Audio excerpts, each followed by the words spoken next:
Il pleut, il mouille, c'est la fête à la grenouille.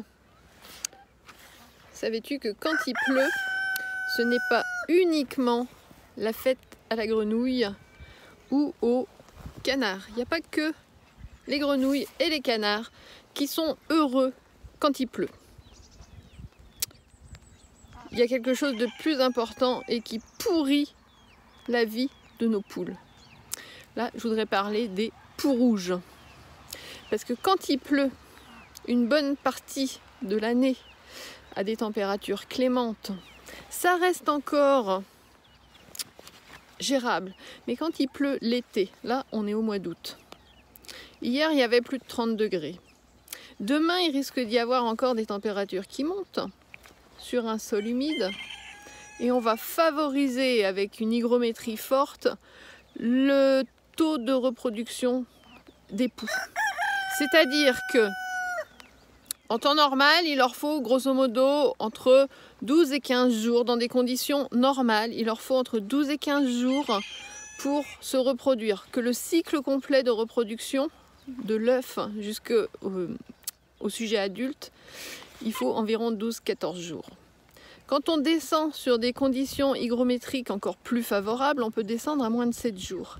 Et j'ai même vu un cycle de reproduction il y a 3 ans, enfin j'en ai même étudié plusieurs, qui étaient à 5 jours. C'est-à-dire qu'en 5 jours, ils avaient fait un cycle complet. Parce qu'il y avait régulièrement des orages, parce qu'il faisait très chaud, donc l'hygrométrie montait et c'était archi favorable pour les poux rouges et du coup c'était devenu complètement ingérable.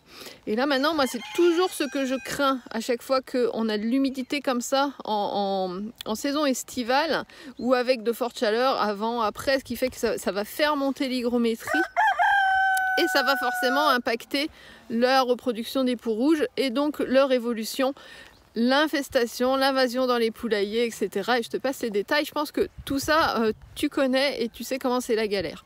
Donc, il faut y penser. Là, il fait mauvais. Demain, il va faire chaud. Sur un sol humide, l'hygrométrie, elle va monter. Et par conséquent, le peu de poux qui restait quelque part caché dans tes poulaillers, si tu avais bien travaillé, eh bien, ils vont se reproduire à une vitesse grand V, même par rapport à tes androlysses qui n'ont pas la même faculté de se reproduire aussi vite. Et par conséquent, il faut être très vigilant. Donc demain, moi, je vais faire une grosse inspection de manière à, s'il y avait des mini-colonies, à virer les mini-colonies. Et je referai une inspection bien approfondie dans 8 jours, justement pour faire un check et savoir où j'en suis. Et savoir s'il faut agir ou pas, modifier mon protocole ou pas. Voilà. Mais si tu veux plus d'informations au sujet des protocoles, au sujet de mon travail, de toutes mes années de recherche et pour gérer les poux rouges, il n'y a pas de souci, tu mets un petit message dans les commentaires ou tu peux même aller directement, je mettrai un lien dans les commentaires pour prendre directement rendez-vous avec moi pour un suivi personnalisé, un audit, du coaching, ce que tu veux, ce qui peut être utile à toi pour réguler ta population de poux rouges dans tes poulaillers.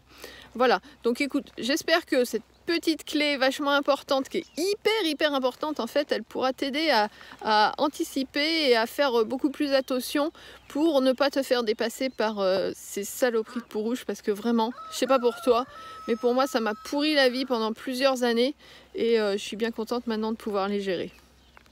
Donc si tu veux être plus apaisée, plus sereine comme moi, n'hésite pas à me contacter, je me ferai un plaisir de pouvoir t'aider à solutionner cette problématique. En attendant, eh bien écoute, je te souhaite une bonne journée. Moi je vais continuer à faire mon petit entretien, mon petit travail, même si ça pleut un peu. C'est pas très grave, il pleut, il mouille. C'est la fête à la grenouille et Gaëlle elle s'amuse. Bye bye!